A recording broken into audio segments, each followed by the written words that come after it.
চরখানপুর, যেই নামটি শুনলেই আমাদের চোখের সামনে ভেসে ওঠে পদ্মার তীর ঘেঁষে এবং ভারত বাংলাদেশের সর্বশেষ যে সীমান্ত, সেই সীমান্তের কথা।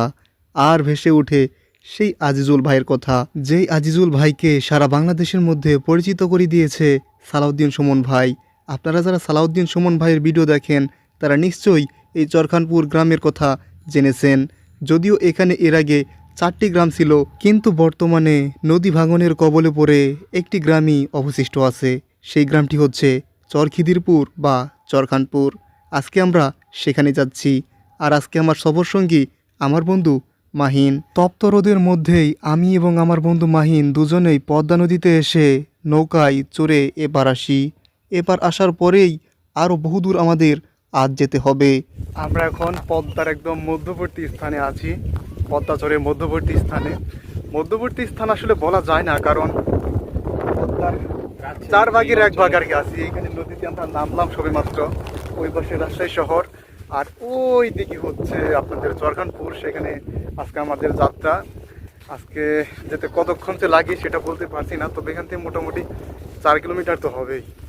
এখানে দেখতে পাচ্ছি যারা চরখানপুরে মানুষ আছে তারা হেঁটে যাচ্ছে, আমরাও দেখি যেতে থাকি কতক্ষণ লাগে। আর আজকে আমার সহসঙ্গী না আজকে আমার, হ্যাঁ তা ঠিক, ওই আমাকে নিয়ে আসছে। আজকে আমার সহসঙ্গী হচ্ছে আমার বন্ধু মাহিন। আমরা দুজনে আজকে যাচ্ছি। ওদের কিছু যদিও যারা আসে নাই, যাদের বান্ধবী নিয়ে ক্যাম্পাসে কাটাইতেছে, ওদের কিছু ওদেরও ভালো, কারণ ওরা ওদের মতো কাটাচ্ছে, ওরা ওদের মতো আনন্দ করতেছে, আমরা আমাদের মতো আনন্দ করতেছি। সৌরভ নাটক গেছে, ও নাটকে আনন্দ করছে। এটাই তো, যে যার মতো আনন্দ করতেছে, ভালো আনন্দের মধ্যে এটাই। হ্যাঁ, কি বলতে চাচ্ছেন? তার কি আছে? তার আছে ছাতা রোদের মধ্যে, তার আছে ছাতা, আর আছে একটা সানগ্লাস। আর এখানে এখানে পুরো এতটা রোদ, এতটা গরম, আর চোরাবালির মতো একদম পা ফেলা যায় না। এখানে জুতা ছাড়া খুবই কষ্ট হয়ে যাবে। বেশ ভালো, হ্যাঁ, আরবের মরুভূমির মতো অনেকটা। কোনো গাছ নেই, কোনো কিছু নেই। হ্যাঁ, সেরকমই মনে হচ্ছে, অনেকটা। তবে এখানে হাঁটার মধ্যে, এখানে যাওয়ার মধ্যে একটা মজা আছে, যে মজাটা অবশ্যই আজকে ওই যে আমাদের জার্নি শুরু হয়েছে কয়টাতে, 10টা থেকে এখন পর্যন্ত আমরা সেরা ফিলিংসে আছি। হ্যাঁ, আজকে সারাদিন কাটাবো।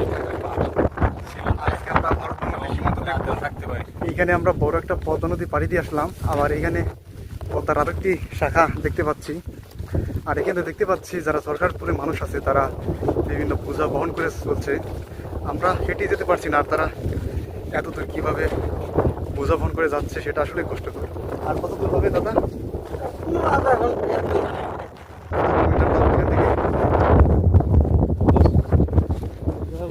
10 কিলোমিটার, অনেক দূর। 10 কিলোমিটার, আমি তো হাঁটতে হবে।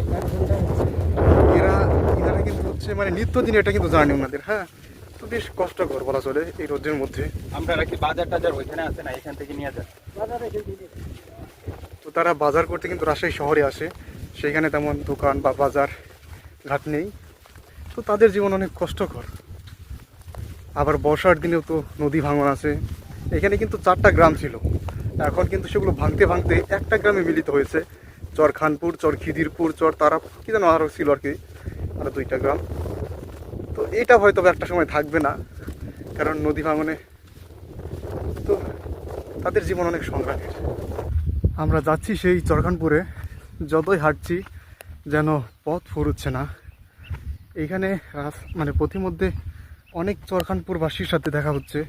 এখানে একটা ছোটো ভাইয়ের সাথেও দেখা হয়ে গেল। তো তার সাথে কথা বলছি, চরখানপুর সম্পর্কে অনেক জিনিস জিজ্ঞাসা করছি।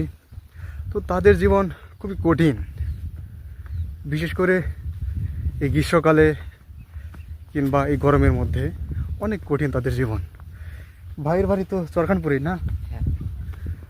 আপনাদের জীবন তো অনেক কঠিন, এইভাবে যাতায়াত প্রত্যেক দিনই কি মোটামুটি করা হয়? এরকম বাজারে যাওয়া হয় শহরে? আজ গেলাম, আবার 1 সপ্তাহ পর যাওয়া লাগবে। 1 সপ্তাহ পরে না? মানে 1 সপ্তাহের, কালি যাওয়া লাগবে। মানে 1 সপ্তাহের যত বাজার বা সামগ্রী সব নিয়ে আসো। হ্যাঁ, আচ্ছা, দরকার লাগলে কাল যাবো। আর জরুরি প্রয়োজন হলে তো মানে দিল্লিতে যায়। আপনাদের হচ্ছে এখানে প্রধান পেশা তো কৃষিকাজ? কৃষিকাজ, মাছ ধরা, ধান কাটা, সব ধান চাষ হয় না? ধান চাষ হয় প্রচুর পরিমাণে। এখানে যে আপনাদের ভারত এবং বাংলাদেশ বর্ডার আছে, ওইখানে কি কোনো সমস্যা হয় কিনা এখন বর্তমানে? এখন কোনো বর্তমান সমস্যা নাই। এই রোদ্রের তাপ, কোনো গাছ নেই, তারপরেও বসে পড়লাম, আর চলতেছে না গা। বন্ধু মাহিন সঙ্গী পড়তেছে, গোসল নাকি করবো? কুমির আছে বেটা, কুমির গোসল করবি তো? এই জীবন কুমির না না, মিথ্যা বলতেছি না একদম। সেই জন্য আমি একটা নিউজ দেখলাম কুমির এই নদীতে। দেখি আমিও গোসল করবো রে, আমিও লঙ্গি নিয়ে আসছি এই জন্যে। কি যে প্রখর রোদ ছিল, যেটা আপনাদেরকে এই ভিডিওর মাধ্যমে দেখিয়ে বলে প্রকাশ করা যাবে না। আমরা যারা গিয়েছিলাম তারা আসলে বুঝতে পেরেছি এই ভ্রমণটা আসলে কতটা কষ্টকর ছিল। যদিও কষ্টকর ছিল, তারপরও অনেক বেশি রোমাঞ্চকরও ছিল। কারণ এই সব দৃশ্য যখন দেখছিলাম আশেপাশে, তখন আমাদের মধ্যে এক ধরনের ভালো লাগা কাজ করে। আর এই যে দেখুন, মানুষের চলাফেরা, গরু ছাগল ছেড়ে দেওয়া, এছাড়া মহিষের পাল এখান দিয়ে ছেড়ে দেওয়া, এসব দৃশ্য সত্যি মনোমুগ্ধকর। যদিও সামনে পিছনে আশেপাশে কোনো গাছ দেখতে পাচ্ছিলাম না, আমরা যে একটু বিশ্রাম নেব সেই সুযোগটাও পাচ্ছিলাম না। তারপরও আমরা মনের মধ্যে তীব্র আকাঙ্ক্ষা নিয়ে সেই চরখানপুরের উদ্দেশ্যে যেতে থাকি। যেতে যেতে প্রায় আমরা চরখানপুরের কাছাকাছি চলে আসি। যখন চরখানপুরে আসছিলাম তখন আমি শুধু একটা কথাই ভাবছিলাম, আমাদের কাছে যেটা কষ্টকর জার্নি, সেটা এই চরখানপুর মানুষের জন্য নিত্যদিনের যাতায়াত। অর্থাৎ তাদের কোনো বিপদ আপদ হলে তাদের রাজশাহী শহরে যেতে হয় এরকমভাবে বেগ বহিয়েই। এরকম কষ্টকর জার্নির মধ্য দিয়ে আমরা চলে আসি চরখানপুর গ্রামে। এই যে ব্রিজটা দেখতে পাচ্ছেন, অসম্ভব সুন্দর একটি ব্রিজ। এই ব্রিজটি এই পদ্মা নদী এবং এই চরখানপুর গ্রামের মধ্যে পার্থক্য করে দিয়েছে। আর কত সুন্দর দৃশ্যগুলো একবার দেখুন। গ্রামে ঢুকেই এরকম দৃশ্য দেখে আমার বেশ ভালো লাগে, বেশ সুন্দর লাগে। মনে হয় এরকম দৃশ্য আরও কিছুক্ষণ যদি দেখতে পারি তাহলে আরও বেশি ভালো লাগবে। কিন্তু আমাদের বড় ক্ষুধা পেয়েছে, আমাদের খেতে হবে। একটা জায়গা ঠিক করলাম, সুন্দর একটা পরিবেশ, সেইখানে বসে আমরা খাবার খেয়ে নিলাম। আমরা শহর থেকেই খাবার এনেছিলাম, কারণ আমরা আগেই জানতাম এই গ্রামে কোনো হোটেল নেই। সেই জন্য আমরা আগেই শহর থেকে খাবার নিয়ে এসেছি, যার ফলে হয়তো বা দেখতেই পাচ্ছেন আমরা এখানে বসে বসে খাচ্ছিলাম। খাবার খাওয়া শেষে কিছুক্ষণ বিশ্রাম নিলাম। বিশ্রাম নেওয়া শেষে আমরা কিছুক্ষণ বসে গান গাইলাম এবং বিভিন্ন কথা বলতে থাকি। তারপর চারপাশের দৃশ্যগুলোও একটু দেখতে থাকি, গ্রামের মানুষের সাথে কথা বলতে থাকি। যখন তাদের সাথে কথা বলছিলাম তখন সত্যিই আমাদের প্রাণটা জুড়িয়ে যাচ্ছিল। সুন্দর একটা জায়গায় আমরা বসে আছি এবং এখানে বসেই খাওয়া দাওয়া করলাম এবং ভালো একটা বাতাস আসতেছে। এই গ্রামে যদিও বিদ্যুৎ নেই, এখানে সৌর বিদ্যুতের মাধ্যমে আর কি ফ্যান চলে বা পাখা টাকা চলে, তবে এখানে যে বাতাসটা আছে না, এই বাতাসটা কিন্তু আপনি শহরের মধ্যে পাবেন না। এইটা এখানকার সবচেয়ে বড় একটা গুণ বলতে পারুন। চরখানপুরে আসলাম, তারপর কিছুক্ষণ বসেছিলাম, রেস্ট নিলাম এবং খাবার খেলাম। এখন একটু ভালো লাগতেছে, কারণ রেস্ট নিলাম, সেই জন্যে এখন একটু মানে ঘুরতে বের হয়েছি চরখিদির উপরে। হ্যাঁ, সেইটা আর গোসল করার ইচ্ছা ছিল, জানি না গোসল করবো কি না, কারণ সবাই বলতেছে গতকালকেও নাকি এখানে কুমির উঠেছিল। গোসল করবো কি করবো না বুঝতেছি না। তবে গ্রামটা একদম ছবির মতো সুন্দর। আমরা যেরকম প্রাকৃতিক দৃশ্য পাই না, অনেকটাই সেই রকম, অনেক ভালো একটা সুন্দর একটা গ্রাম। আর ওই দিকে যা দেখেন না, ওগুলো সব ভারত। ওইদিকে আপনাদের একটু পর নিয়ে যাচ্ছি, সব দেখাবো, দেখতে থাকুন। এই হচ্ছে চরখানপুর গ্রাম, আর এটা হচ্ছে চরখানপুর গ্রামের নদী, মানে পদ্মারই একটা শাখা বলতে পারুন, গ্রামের সাথে একদম লাগানো। এখানে নাকি বেশ কয়েকদিন ধরে কুমির উঠছে, তারা বলতেছে যতটুকু, সেই জন্যে এখানে কেউ গোসল করছে না। আপনার নাম্বারে দিব। এখানে আম গাছ আছে, অনেক কিছু।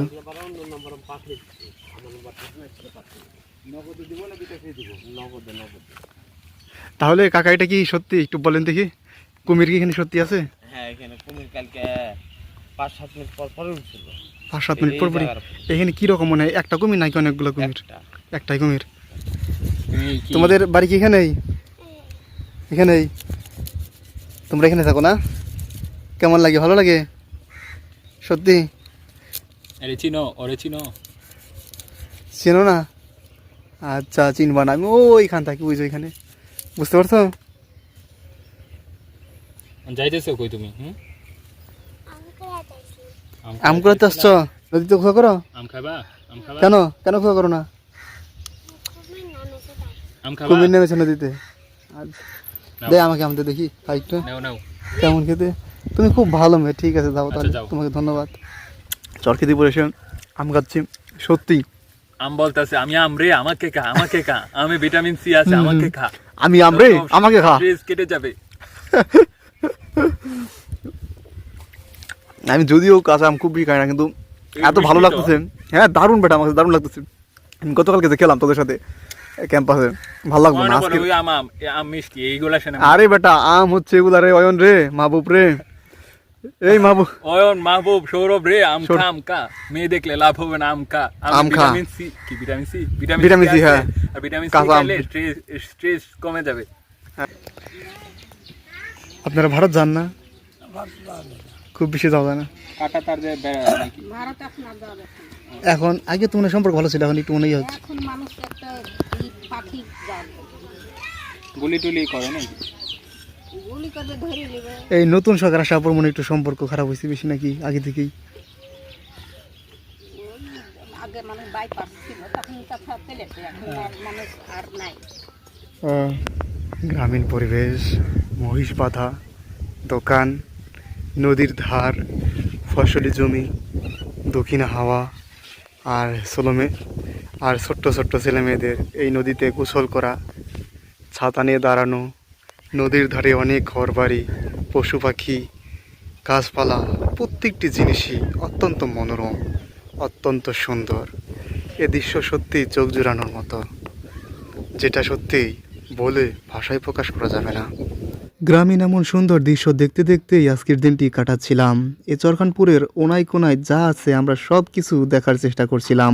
আমরা দেখতে দেখতে চলে আসি এরকম একটি গাছের সামনে, যে গাছের মধ্যে অন্তত 100টি পাখির বাসা আছে। দেখতেই পাচ্ছেন বাবুই পাখি, চড়ুই পাখি, এরকম পাখিসহ বিভিন্ন পাখির বাসা এই গাছের মধ্যে রয়েছে। এছাড়াও এর পাশে রয়েছে বিজিবি ক্যাম্প, যেখানে আমাদের বাংলাদেশের বিজিবি জওয়ানরা থাকে। আর এই বিজিবি ক্যাম্পের পাশে রয়েছে এই গ্রামের একমাত্র প্রাথমিক বিদ্যালয়। এটা হচ্ছে চরখানপুরের একমাত্র প্রাথমিক বিদ্যালয়, এবং এখানে একটা মাধ্যমিক বিদ্যালয় ছিল বলতেছে নাকি, যেটা কিনা এখান থেকে মানে করা হয়েছে, স্থানান্তর করা হয়েছে, যেটা শহরে নেওয়া হয়েছে। কারণ এখানে নদী ভাঙনের কারণে আগে তো অনেক বড় গ্রাম ছিল, যার ফলে কিন্তু এখানে একটা মাধ্যমিক বিদ্যালয় ছিল আগে, কিন্তু বর্তমানে এখানে শুধু একটা প্রাথমিক বিদ্যালয় দেখা যাচ্ছে, চর তারানগর সরকারি প্রাথমিক বিদ্যালয়। এখানে তারানগর নামে আরেকটা কিন্তু গ্রাম ছিল, কিন্তু সেগুলো যে বললাম নদী ভাঙনের কারণে মানে একদমই ছোট একটা গ্রাম হয়ে গেছে। এখানে শুধু এই একটা প্রাথমিক বিদ্যালয়েরই মানে স্থান আছে, আর কোনো প্রাথমিক বিদ্যালয় নেই এখানে সেরকমভাবে। আর এখানে একটা সুন্দর একটা গাছ দেখা যাচ্ছে, এখানে অনেকগুলো পাখি বসবাস, মানে ঘুঘুর বাসা দেখা যাচ্ছে, হয়তো আপনারা দেখতে পাচ্ছেন।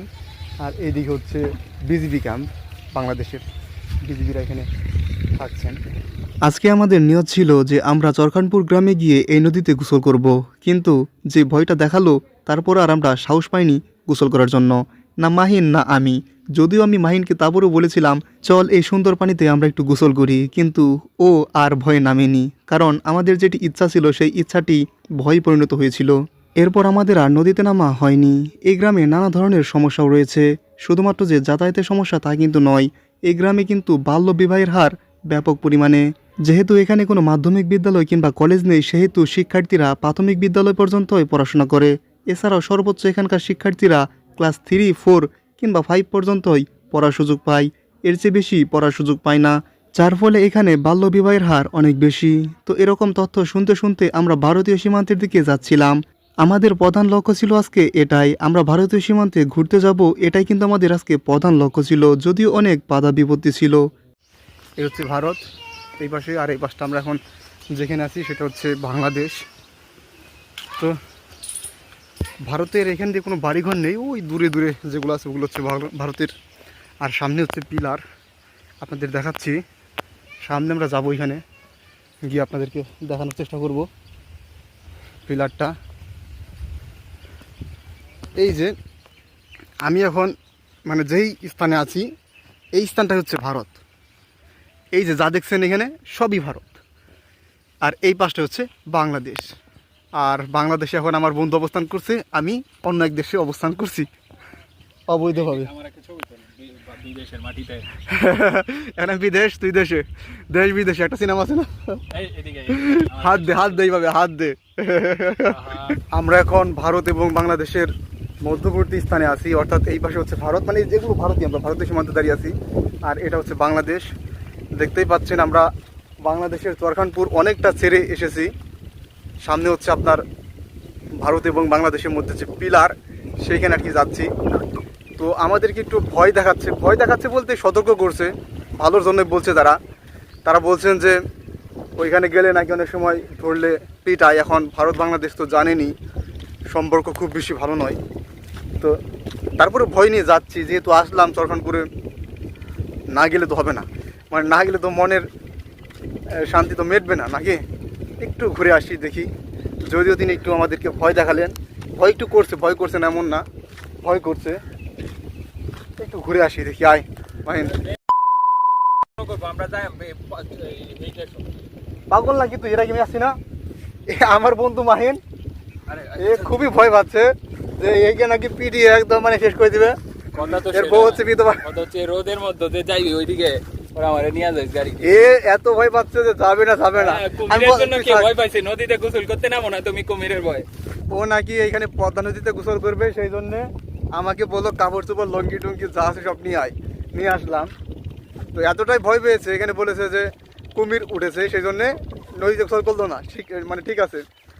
আর এখন এতটা ভয় পাচ্ছে যে ওই পিলারেও যেতে চাচ্ছে না, কারণ বলছে যে সেইখানে নাকি ওকে পেটাবে না কি করবে। হ্যাঁ, আমারে পিটাবো কেডা? এত ভয় পাচ্ছিস কেন? ভয় পেলে হবে? পিটানোর মতো কেউ আছে? তবে সত্যি একদম ভয় করছে না তা না, কারণ এখানে দেখলে সমস্যা হবে, কারণ ধরে নিয়ে যায় এবং মারে। আর আমরা এখন চরখানপুর থেকে দেখতেই পাচ্ছেন একটু দূরে চলে এসেছি। চরখানপুর এটা, আর এটা হচ্ছে একদম পুরোটাই মানে ইন্ডিয়া। আমরা যে সীমান্তে আছি একদম ইন্ডিয়া। এইটা বাংলাদেশ, ওইটা। হ্যাঁ, তো বুঝতেই পারছেন এটা হচ্ছে বাংলাদেশ আর এটা হচ্ছে ইন্ডিয়া। আমি এখন ইন্ডিয়া সীমান্তে আছি, তো ভয় করতেছে আসলে, বেশিক্ষণ থাকবো না এখানে, থাকাটা রিস্ক অনেক বেশি। এটা হচ্ছে বাংলাদেশ এবং ইন্ডিয়ার বর্ডার, এগুলো সবই হচ্ছে ইন্ডিয়া, আর এই পাশটা হচ্ছে বাংলাদেশ। আমি এখন যে পাশটাতে দাঁড়িয়ে আছি এটা হচ্ছে ইন্ডিয়া, দেখতেই পাচ্ছেন এটা হচ্ছে ইন্ডিয়া, আর এই পাশটা হচ্ছে বাংলাদেশ, আর ওইটা হচ্ছে চরখানপুর। যদিও অনেকে বলতেছে এইটুকু নাকি অনেকটা 50 মিটারের মতো তারা ছাড় দিয়ে রাখে, এনে ছবি তো কথা না। এই মানে ইন্ডিয়ার কি অনেকটা 50 মিটারের মতো তারা জায়গা ছাড় দিয়ে রেখেছে বাংলাদেশে, মানে এইটুকু হচ্ছে ইন্ডিয়া, ওইটুকু হচ্ছে চরখানপুর। একদম ইন্ডিয়া বলতেছি, মানে ইন্ডিয়া এইটুকু 50 মিটার পর্যন্ত। তারপর বাংলাদেশি মানুষ এখানে জমি চাষ করে, আর এগুলো তো বললাম আমি সম্পূর্ণ ইন্ডিয়া, এবং এর আশেপাশে বাড়িঘর নেই, অনেক দূরে। তো ওগুলো সব হচ্ছে ইন্ডিয়ার মুর্শিদাবাদ। আর এখানে ভয় আছে, এখানে কিন্তু লুকিয়ে থাকে অনেক জায়গায়। ওই দেখতে পাচ্ছেন এখান থেকে কিন্তু বিজেপি ক্যাম্প আছে, এখান থেকে বিজেপি না বিএসএফ। হ্যাঁ, ভারতের হচ্ছে বিএসএফ, আমাদের বাংলাদেশে হচ্ছে বিজিবি বা বিডিআর। ওই বাংলাদেশে বিজিবি ওইখানে হয়েছে, ওইখানে একটু আগে দেখিয়েছি আপনার। বাবু, তোমাদের নাম কি?